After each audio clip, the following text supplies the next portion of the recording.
pangolin populations in southern Africa. 100,000 of these scaly mammals are taken from the wild in Asia and Africa each year. Organized crime networks have also tapped into the lucrative black market. CGTN's Angelo Coppola reports. Pangolins are disappearing at an alarming rate. They rate above elephants and rhinos as the most poached animal in the world. Their meat is considered a delicacy. Their blood, bones and scales are used in traditional Chinese medicine. Scales from more than 1 million pangolins have been traded over the last decade, and seizures have skyrocketed from 21 kilograms in 2011 to 68,000 kilograms this year. You make very high profits on the scales and everything else. And also at the same time, it's less risky. You can just go, into the forest, or you go wherever they are. You just poach them. Poaching doesn't need you don't need a weapon. You don't need a rifle. You don't need arms. You just go, you take them, and you sell them on the black market. Despite an outright ban on trade, the little creatures are easily smuggled. Pangolins face a fresh threat from transnational crime syndicates who have turned their attention to Africa as Asian populations decline.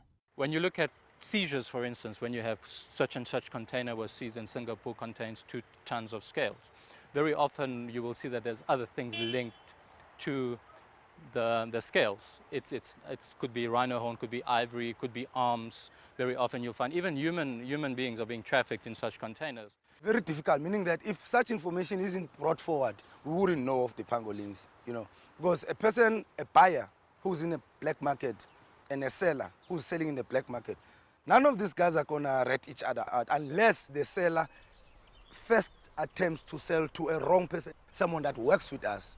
Efforts are being made in China and Africa to raise awareness around the nocturnal mammals, to curb demand and halt the trade. We personally are working with a few different countries, but has some very exciting work going on in Nigeria and Uganda, where part of what we're doing is to uplift people from the poverty which fuels this, which fuels this trade, and to engage people in conservation initiatives so that conservation becomes more important to them. The battle to rescue pangolins before they're mercilessly killed is getting a lot tougher. Conservationists are calling for tighter border controls, policies and cross-border information sharing to save this vulnerable species from being totally wiped out. I'm Angelo Coppola for CGTN in Johannesburg, South Africa.